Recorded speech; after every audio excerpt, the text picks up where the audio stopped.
அழகே அழகு சீரியலோட upcoming episode என்னன்னு பார்க்கலாம்.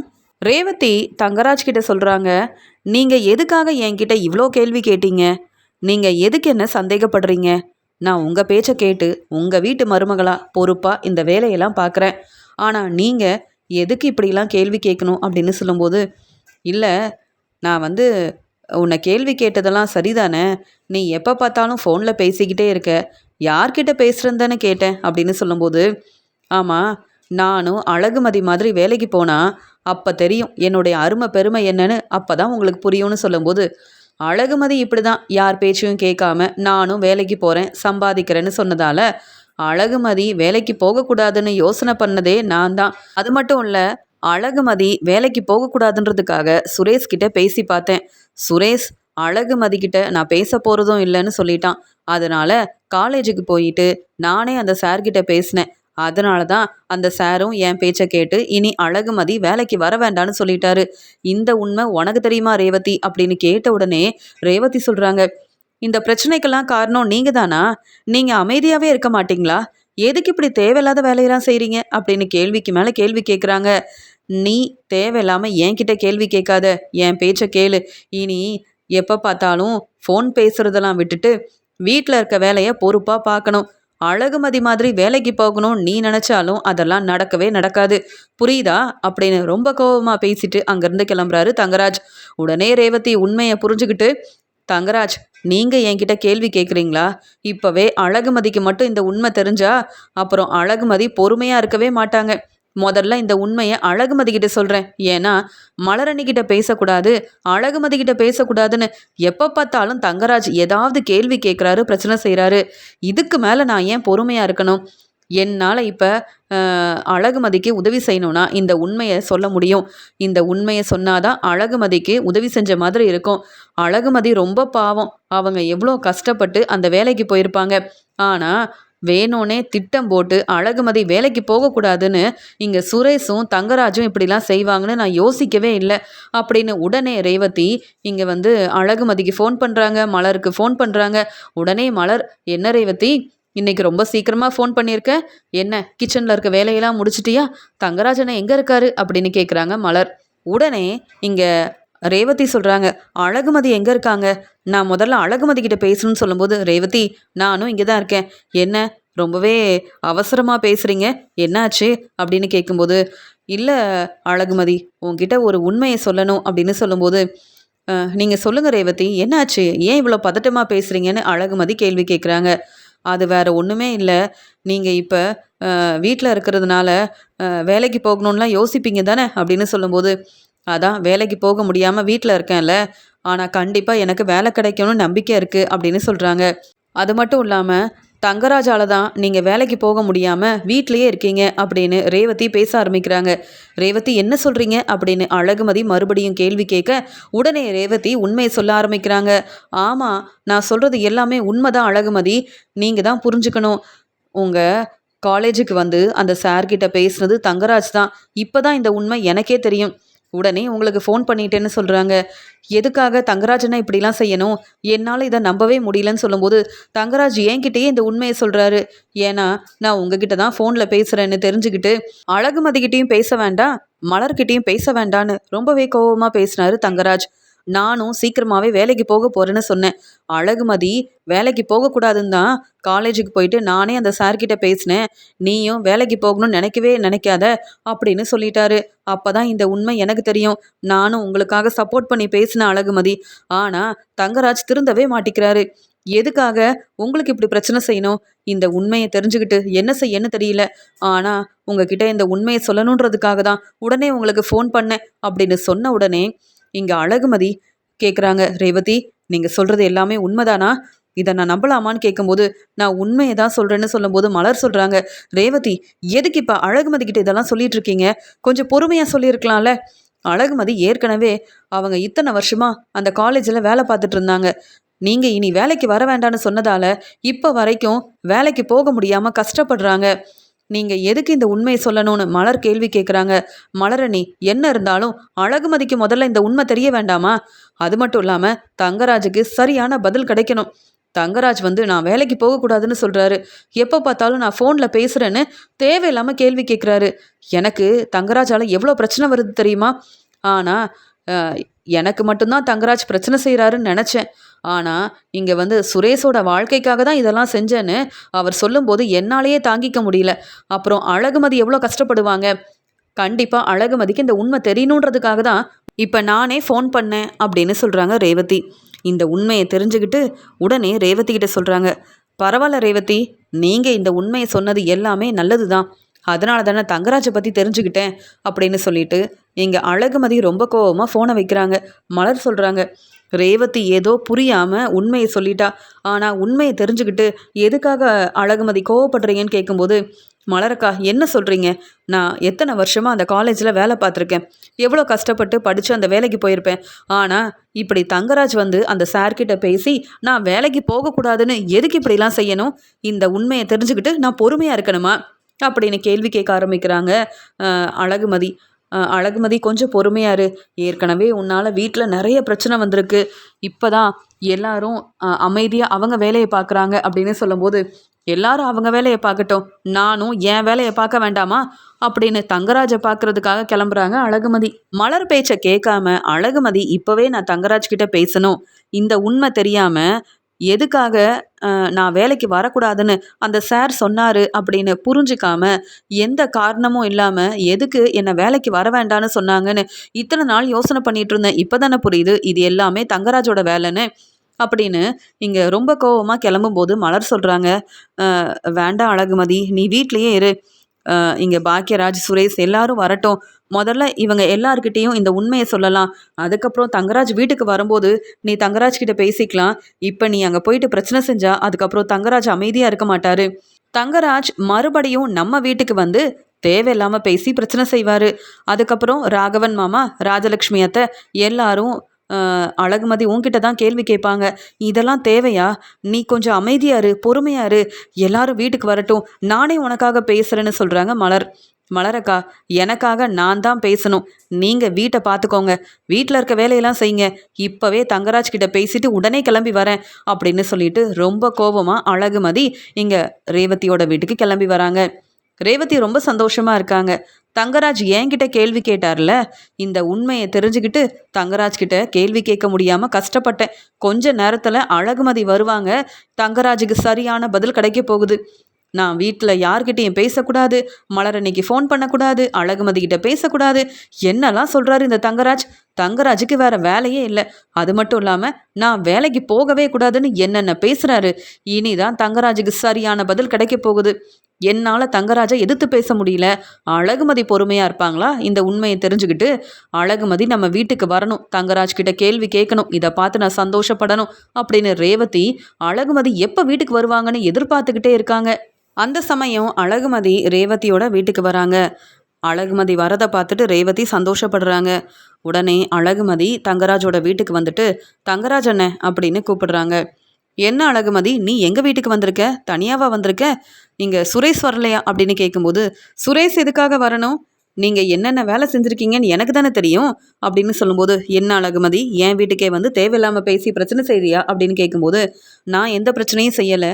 நீங்கள் தான் வேணும்னே திட்டம் போட்டு நான் வேலைக்கு போகக்கூடாதுன்னு இப்படி ஒரு வேலை செஞ்சுருக்கீங்க. இப்படி செய்ய உங்களுக்கு அசிங்கமாக இல்லை? நீங்கள் எதுக்கு அந்த சார்கிட்ட பேசணும்?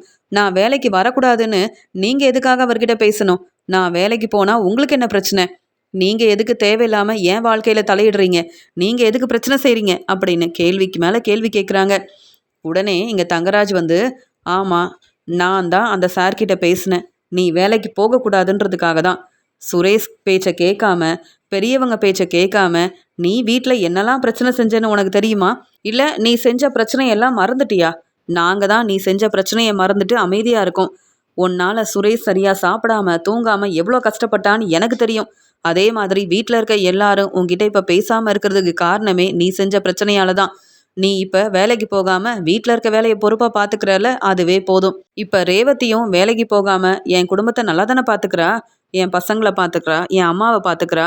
அதனால தான் ரேவதிக்கு நல்ல பேர் கிடைக்குது. ஆனால் நீ வேலைக்கு போகிறதால, நல்லா சம்பாதிக்கிறதால யார் பேச்சையும் கேட்கக்கூடாதுன்னு நினச்சல, அதனால தான் அந்த சார்கிட்ட பேசினேன். இனி நீ வேலைக்கு போகக்கூடாதுன்னு யோசனை பண்ணதே நான் தான். இப்போ எதுக்கு தேவையில்லாமல் என் வீட்டுக்கு வந்து பேசிகிட்டு இருக்கேன்னு கேட்கும்போது, இப்படி நீங்கள் செய்கிறதெல்லாம் சரின்னு நினைக்கிறீங்களா? நான் வேலைக்கு போகக்கூடாதுன்னு யோசிக்கிறதுக்கு நீங்கள் எதுக்கு இப்படி ஒரு திட்டம் போட்டு தேவையில்லாத வேலையை செய்யணும்? என் அப்பாவும் அம்மாவும் நான் வேலைக்கு போகலன்னு தெரிஞ்சுக்கிட்டு எவ்வளோ மனசு வேதனைப்பட்டாங்கன்னு எனக்கு தான் தெரியும். நான் வேலைக்கு போனால் உங்களுக்கு என்ன பிரச்சனை? சுரேஷ் தேவையில்லாமல் உங்கள் பேச்சை கேட்குறதால தான் இப்போ சுரேஷுக்கும் எனக்கும் நிறைய பிரச்சனை வருது. என்னைக்கு சுரேஷ் உங்களை புரிஞ்சுக்கிறாரோ அன்னைக்கு கண்டிப்பாக எங்கள் வாழ்க்கை சந்தோஷமாக இருக்கும். நீங்கள் சுரேஷ்க்கு சப்போர்ட் பண்ணுறேன்னு எங்கள் வாழ்க்கையில் நிறைய பிரச்சனை செய்கிறீங்க. முதல்ல உங்கள் வாழ்க்கையை பாருங்கள், உங்கள் வேலையை பாருங்கள். அதுக்கப்புறம் சுரேஷுக்கு சப்போர்ட் பண்ணலாம். எப்படியாவது நான் வேலைக்கு போக தான் போகிறேன், மறுபடியும் எனக்கு புது வேலை கிடைக்க தான் போகுது அப்படின்னு சொல்கிறாங்க அழகுமதி. புது வேலை கிடைச்சாலும் நீ வேலைக்கு போகக்கூடாது, அதுக்காக நான் என்ன வேணாலும் செய்வேன் அப்படின்னு சொல்கிறாரு தங்கராஜ். உடனே அழகுமதி ரொம்ப கோவமா இங்கே தங்கராஜை பலார்னு வெளுத்து வாங்குறதுக்காக முயற்சி செய்கிறாங்க. ஆனால் இங்கே ராகவன் ராஜலக்ஷ்மி மேலே உள்ள மதிப்பு மரியாதையில் அப்படியே அமைதியாக இருக்காங்க அழகுமதி. உடனே அங்கே வந்த ரேவதி, என்ன அழகுமதி ஏன் பொறுமையாக இருக்க? நீ பேசுறது எல்லாமே சரிதான் அப்படின்னு ரேவதி சொல்லும்போது தங்கராஜ் ரொம்ப கோவமாக ரேவதியை பார்க்குறாங்க. உடனே தங்கராஜோட அம்மா, என்ன தங்கராஜ், என்ன இதெல்லாம்? சுரேஷோட வாழ்க்கையில் நீ எவ்வளவோ உதவி செஞ்சுருக்க, அதெல்லாம் புரிஞ்சுக்காம அழகுமதி நம்ம வீட்டுக்கே வந்து இப்படி பேசிட்டு இருக்கா? என்ன தங்கராஜு நீ இவ்வளோ அமைதியாக இருக்க அப்படின்னு கேட்கும்போது, ஆமாம்மா இப்போவும் நான் சுரேஷ்காக தான் அமைதியாக இருக்கேன். என்ன அழகுமதி பேச வேண்டியதெல்லாம் பேசிட்டியா? அதான் இப்போ உனக்கு வேலை இல்லையே, வீட்டில் இருக்க வேலையை பொறுப்பாக பாரு. முதல்ல இங்கேருந்து கிளம்பு. நீ வீட்டில் எல்லாருக்கிட்டையும் சொல்லிட்டு தான் இங்கே வந்தியா? கண்டிப்பாக சொல்லியிருக்க மாட்டேன்னு எனக்கு தெரியும். உன்னை பற்றி எனக்கு தெரியாதா?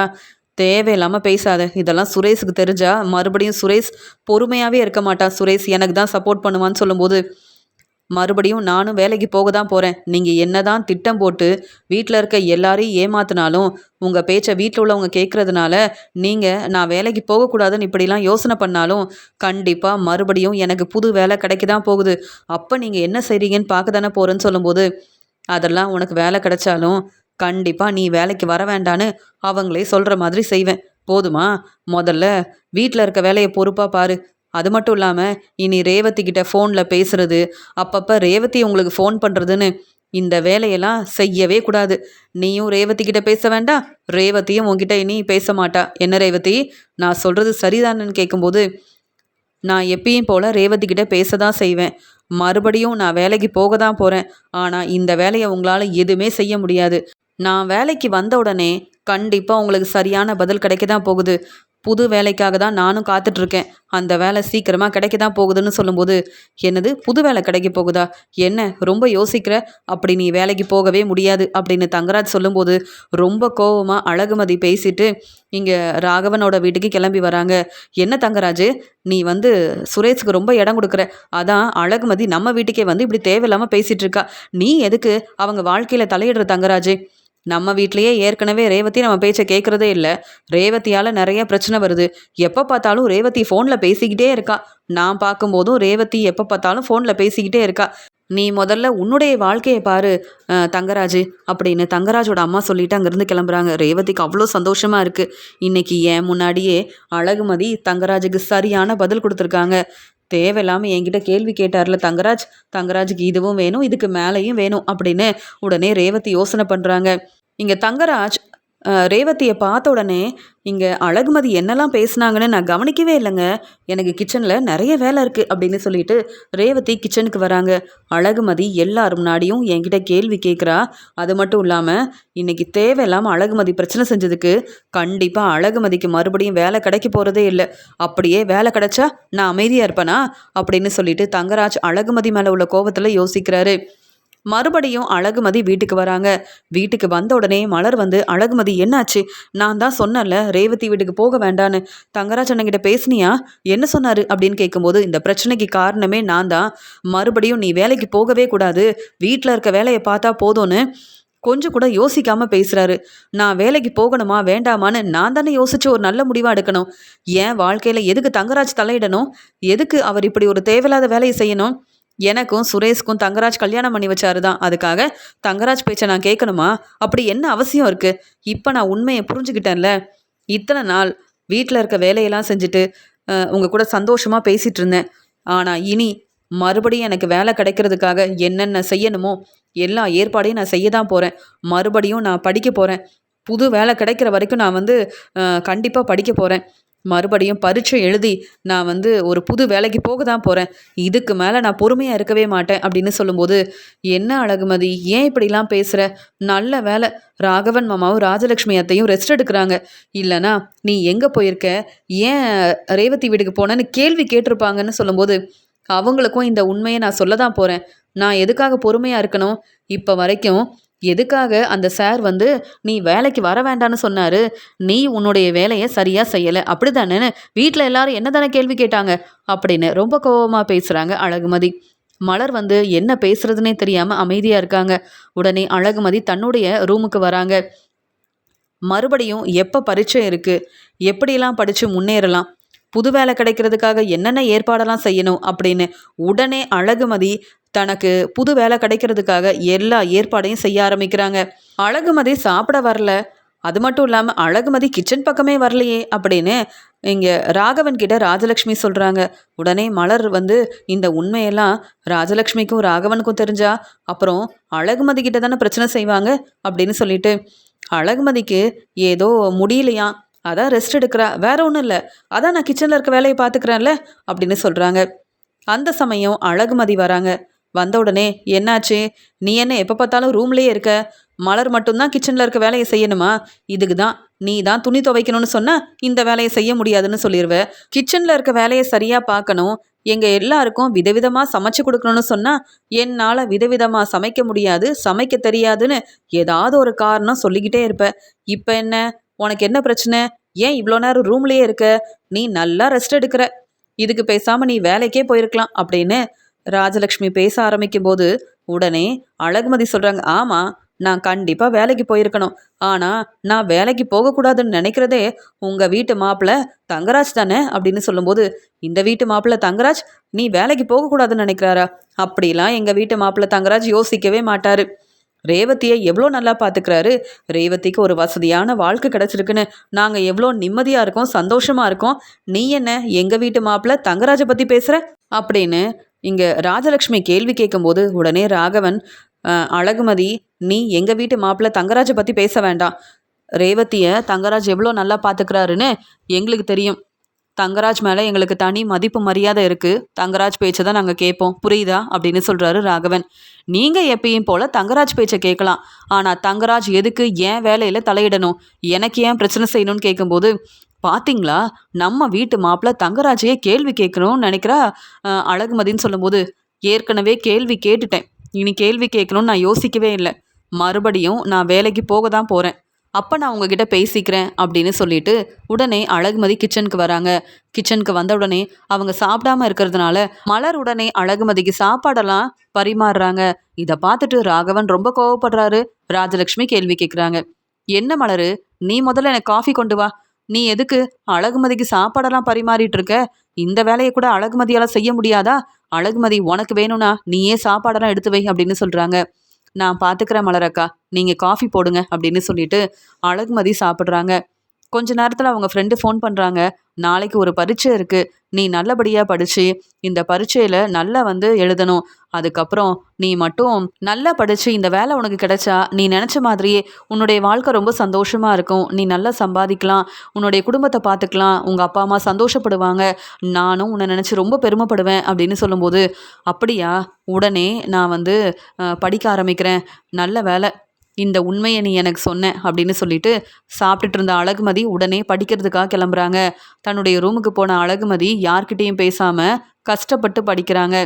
ஏற்கனவே எனக்கு இந்த வேலை கிடச்சிருக்குன்னு சந்தோஷப்பட்டேன், நிரந்தரமாக இந்த வேலையை பார்க்க போகிறேன்னு நினச்சேன், ஆனால் இங்கே தங்கராஜால் இப்படி ஒரு பிரச்சனை வரும்னு யோசிக்கவே இல்லை, எனக்கு இப்போ ஒரு பெரிய வாய்ப்பு கிடச்சிருக்கு, இந்த வாய்ப்பை நல்லபடியாக பயன்படுத்தணும், அப்போ தான் நான் சொன்ன மாதிரியே தங்கராஜ் கிட்ட சொன்ன மாதிரியே எனக்கு பெரிய வேலை கிடைக்கும் அப்படின்னு கஷ்டப்பட்டு படிக்கிறாங்க. சுரேஷ் இதை கவனிக்கிறாரு, ஆனால் அழகுமதி கிட்ட எதுவுமே கேட்கல. மலர்கிட்ட வந்து கேட்கும்போது, எனக்கு எதுவுமே தெரியாது சுரேஷ், நீ சாப்பிட்டுட்டு போய் ரெஸ்ட் எடு அப்படின்னு சொல்லிடுறாங்க மலர். அடுத்த நாள் அழகுமதி பரீட்சை எழுதுறதுக்காக கிளம்பி வராங்க. ராகவன் சொல்கிறாங்க, என்ன மறுபடியும் வேலை கிடச்சிருச்சா அப்படின்னு கேட்கும்போது, இல்லை கண்டிப்பாக வேலை கிடைக்கும்னு சொல்லும்போது, நீ இப்போ எங்கே கிளம்புறேன்னு சொல்லும்போது, அதெல்லாம் வந்து சொல்கிறேன்னு சொல்லிட்டு போகிறாங்க. நல்லபடியாக பரீட்சை எழுதுகிறாங்க. இங்கே வந்து அழகுமதி கிட்ட வந்து ராஜலக்ஷ்மி சொல்கிறாங்க, எப்படியாவது வேலை கிடைக்கும் நீயும் நினைக்கிற, அதெல்லாம் நடக்கவே நடக்காது. தேவையில்லாமல் பரீட்சைக்கு படிக்க போகிறேன், வீட்டில் இருக்க வேலையை செய்ய மாட்டேன்னு சொன்னேன், நான் பொறுமையாகவே இருக்க மாட்டேன்னு சொல்லும்போது, என்னால் முடிஞ்ச அளவு நான் பரீட்சை எழுதிட்டு வந்துட்டேன். இனி இந்த வேலை எனக்கு கண்டிப்பாக கிடைக்குன்ற நம்பிக்கை எனக்கு இருக்குது. தேவையில்லாமல் பேசாதீங்க. உங்களுக்கு என்ன காஃபி தானே வேணும், இல்லை ஜூஸ் வேணுமான்னு கேட்குறாங்க. அதெல்லாம் வேண்டாம், எங்களை மலர் நல்லா பார்த்துப்பா அப்படின்னு ராஜலக்ஷ்மி சொல்கிறாங்க. அழகுமதி யோசிக்கிறாங்க, நல்லபடியாக பரீட்சை எழுதியிருக்கேன், சீக்கிரமாகவே நான் வந்து இந்த வேலையில் சேரணும் அப்படின்னு யோசிக்கும்போது, கொஞ்ச நாள் கழித்து இங்கே ராகவன் சொல்கிறாங்க, யாருக்கு இந்த லெட்டர் வந்திருக்குன்னு தெரியல அப்படின்னு சொல்லிட்டு வரும்போது பாக்கியராஜ் வந்து, அப்பா என்கிட்ட கொடுங்கப்பா நான் பார்க்குறேன் அப்படின்னு சொல்கிறாரு. ஆமாம் பாக்கியராஜ், உனக்கு தான் ஏதாவது லெட்டர் வந்திருக்கும் அப்படின்னு சொல்லும்போது, தெரியலப்பா நான் பார்க்குறேன் அப்படின்னு சொல்லிட்டு பார்க்கும்போது, அழகுமதி உனக்கு தாம்மா வந்திருக்கு அப்படின்னு சொல்லும்போது, என்ன லெட்டர் அப்படின்னு கேட்குறாங்க. அந்த சமயம் பாக்கியராஜ் ரொம்ப சந்தோஷமா, எனக்கு என்னவோ அழகுமதிக்கு வேலை கிடச்சிருக்குன்னு நினைக்கிறேன் அப்படின்னு சொல்லிட்டு அழகுமதி கிட்ட கொடுக்குறாங்க. அந்த பேப்பரில் அப்படி என்ன தான் இருக்குது அப்படின்னு கேட்குறாரு ராகவன். வேற ஒன்றும் இல்லை, இப்போ நான் பரீட்சை எழுதுனேன்ல, எனக்கு வேலை கிடச்சிருக்குன்னு அனுப்பியிருக்காங்கன்னு சொல்லும்போது, என்னது வேலை கிடச்சிருக்கா அப்படின்னு இங்கே வந்து ராகவனும் ராஜலக்ஷ்மியும் பேரதிர்ச்சியோடு கேட்குறாங்க. ஆமாம், நீங்கள் சொன்ன மாதிரியே இந்த வேலையை நான் நிரந்தரமாக பார்க்கலாம், எப்பயுமே இந்த வேலை எனக்கு கை கொடுக்கும், நல்லபடியாக இந்த வேலையை பார்த்து நான் சம்பாதிக்கலாம், என் குடும்பத்தை பார்த்துக்கலாம், இப்படிலாம் நடக்கணும்னு நானே யோசிக்கல. ஆனால் தங்கராஜுக்கு தான் நன்றி சொல்லணும். ஏன்னா நான் வேலைக்கு போக வேண்டான்னு இருக்கும்போது உண்மையை தெரிஞ்சுக்கிட்டு தங்கராஜ் பேசின பேச்சால் தான் நானும் கண்டிப்பாக வேலைக்கு போகணும்னு இப்படிலாம் யோசித்தேன். முதல்ல உங்கள் பொண்ணு ரேவதிக்கும் இந்த வீட்டு மாப்பிள்ளை தங்கராஜுக்கும் ஃபோன் பண்ணி சொல்லுங்கள், அவங்கள வீட்டுக்கு வர சொல்லுங்கள், நானே அவங்களுக்கு ஸ்வீட்டெல்லாம் செஞ்சு கொடுக்கணும்னு சொல்லும்போது உடனே பாக்கியராஜ் சந்தோஷமாக, சரி அழகுமதி, இப்போவே ரேவதி கிட்ட சொல்கிறேன், ரேவதி ரொம்ப சந்தோஷப்படுவா அப்படின்னு சொல்லிட்டு தங்கராஜுக்கு ஃபோன் பண்ணுறாங்க. ரேவதிக்கும் ஃபோன் பண்ணுறாங்க பாக்கியராஜ்.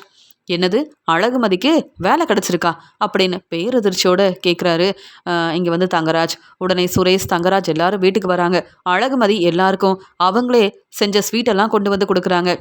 என்ன தங்கராஜ், எனக்கு வேலை கிடைக்காது, அப்படியே வேலை கிடைச்சாலும் நீ அந்த வேலைக்கு போகவே முடியாதுன்னு சொன்னீங்க, எனக்கு இப்போ இந்த வேலை ரொம்ப நிரந்தரமாக கிடச்சிருக்கு, இப்போ என்ன செய்ய போகிறீங்க, மறுபடியும் பிரச்சனை செய்யணும்னு நினைக்கிறீங்களா அப்படின்னு சொல்லும்போது, என்ன அழகுமதி, வேலை கிடைச்ச உடனே இந்த வீட்டு மாப்பிள்ளை தங்கராஜ் கிட்ட இப்படி பேசுகிற, எங்கள் வீட்டு மாப்பிள்ளை தங்கராஜை எதிர்த்து பேசுறியா அப்படின்னு ராகவன் ரொம்ப கோபமாக கேள்வி கேட்க, ஆமாம் நான் சரியாக தான் பேசுகிறேன், ஏற்கனவே நான் காலேஜுக்கு வேலைக்கு போயிட்டு இருந்தேன்ல, ஆனால் நான் வேலைக்கு போகக்கூடாதுன்னு திட்டம் போட்டு இப்படி தேவையில்லாத வேலையை செஞ்சது யார் தெரியுமா, உங்கள் வீட்டு மாப்பிள்ளை தங்கராஜ் தான், அதான் கேள்வி கேட்குறேன், அதனால தான் இவங்களை வீட்டுக்கு வர சொன்னேன், இந்த உண்மையை சொன்னால் தங்கராஜ் கண்டிப்பாக சந்தோஷப்படுவாருன்னு நான் ஸ்வீட்டெல்லாம் கொடுத்துட்ருக்கேன், ஏன் தெரியுமா, நான் வேலைக்கு போகவே கூடாது அப்படின்னு தேவையில்லாமல் பிரச்சனை செஞ்சது உங்கள் வீட்டு மாப்பிள்ளை தங்கராஜ் தான் அப்படின்னு சொல்லும்போது எல்லாரும் தங்கராஜை பார்க்குறாங்க. சுரேஷ் தலை குனிஞ்சு அவமானப்பட்டு நிற்கிறாரு. என்ன நீ எதுக்கு தேவையில்லாமல் பேசுகிற, அதான் வேலை கிடச்சிருச்சுல, அமைதியாரு அப்படின்னு சொல்கிறாரு சுரேஷ். போதும், நீங்களும் இந்த வீட்டு மாப்பிள்ளை தங்கராஜுக்கு சப்போர்ட் பண்ணியிருக்கீங்க, இந்த உண்மை ஏற்கனவே உங்களுக்கு தெரியும் சுரேஷ், ஆனால் நீங்களும் நான் வேலைக்கு போகக்கூடாதுன்னு நினச்சிங்கல்ல, அப்படியே வேலை கிடைச்சாலும் கண்டிப்பாக நான் வேலைக்கு போகவே கூடாதுன்னு நினச்சிங்கல்ல, அதான் எனக்கு நான் நினச்ச மாதிரியே இந்த வேலை கிடச்சிருக்கு, இந்த வேலையை நான் நிரந்தரமாக பார்த்துக்க போகிறேன் அப்படின்னு சொல்லும்போது பதில் பேச முடியாமல் அமைதியாக இருக்காங்க சுரேஷும் தங்கராஜும். உங்கள் பையன் சுரேஷை விட நிறைய சம்பாதிக்க போகிறேன் தங்கராஜ், அது மட்டும் இல்லாமல் இந்த வேலை கிடைச்ச உடனே நான் உங்களுக்காக ஒரு பெரிய பரிசு கொடுக்கணும்னு நினச்சேன் அப்படின்னு சொல்லும்போது, என்ன அப்படின்னு கேட்கும்போது, நீங்கள் உங்கள் பிஸ்னஸை சரியாக செய்யாமல் எல்லாரையும் ஏமாத்துறீங்க, அதனால் நீங்கள் நாளைக்கு என்னுடைய ஆஃபீஸ்க்கு வரணும் அப்படின்னு சொன்ன உடனே ரொம்பவே பதட்டமா, என்னது உன்னுடைய ஆஃபீஸ்க்கு வரணுமா அப்படின்னு கேட்கும்போது, ஆமாம் நான் என்ன வேலை செய்கிறேனே உங்களுக்கு தெரியாது அப்படி தானே, நாளைக்கு என் ஆஃபீஸ்க்கு வாங்க அப்படின்னு சொல்லிட்டு போகும்போது இங்கே ரொம்பவே பதட்டமாக இருக்கார் தங்கராஜ். அடுத்த நாள் இங்கே சுரேஷும் தங்கராஜும் அழகுமதியை பார்க்கறதுக்காக ஆஃபீஸ்க்கு வராங்க. சுரேஷ் ஒரு பக்கம் அழகுமதியை பார்த்துட்டு பதட்டமாக நிற்கிறாரு. தங்கராஜ் உடனே, மேடம் நான் வரலாமா அப்படின்னு கேட்குறாங்க. வாங்க தங்கராஜ் அப்படின்னு சொல்லிட்டு இங்கே தங்கராஜ் தன்னுடைய பிஸ்னஸில் என்னெல்லாம் பிரச்சனை செஞ்சுருக்கிறாருன்ற உண்மையை ஒவ்வொன்றா அழகுமதி சொல்ல ஆரம்பிக்கிறாங்க. இதனால் இனி தங்கராஜ் தன்னுடைய பிஸ்னஸை நடத்தவும் முடியாது, இனி தங்கராஜ் வெளியில் வரவும் முடியாதுன்ற ஒரு நிலைமையில் திருன்னு முழிக்கிறாரு தங்கராஜ். தங்கராஜ் மாமா வசமா மாட்டிக்கிட்டாரு. அழகுமதிக்கு இவ்வளோ பெரிய வேலை கிடைக்கும்னு நான் யோசிக்கவே இல்லையே. இப்போ தங்கராஜ் மாமாவுக்கு என்னால் சப்போர்ட் பண்ணவும் முடியாது, சப்போர்ட் பண்ணி பேசவும் முடியாது. என்ன செய்ய அப்படின்னு சுரேஷ் யோசிக்கிறாரு. நான் வேலைக்கு போகக்கூடாதுன்னு நினச்ச சுரேஷுக்கும் தங்கராஜுக்கும் சரியான பதில் கிடைச்சிருச்சு. இனி சுரேஷ் அமைதியா இருப்பாரு, என்னை எதிர்த்து பேச மாட்டாரு. இனி தங்கராஜ் ரொம்ப அமைதியா இருப்பாரு, ஏன்னா தங்கராஜால வெளியில வரவே முடியாது அப்படின்னு தங்கராஜ் மேல ரொம்ப கோபமா இருக்காங்க அழகுமதி. அழகுமதிக்கு மறுபடியும் வேலை கிடைச்சிருச்சு அப்படின்னு இங்க ரேவதி யோசிக்கிறாங்க. அழகுமதி எப்பயுமே சந்தோஷமா இருக்கணும் அப்படின்னு நினைக்கிறாங்க மலர். அழகுமதியோட அப்பாவும் அம்மாவும் அழகுமதியை பாராட்டி பேசுறாங்க. இதை பார்த்து ரொம்ப சந்தோஷப்படுறாங்க அழகுமதி.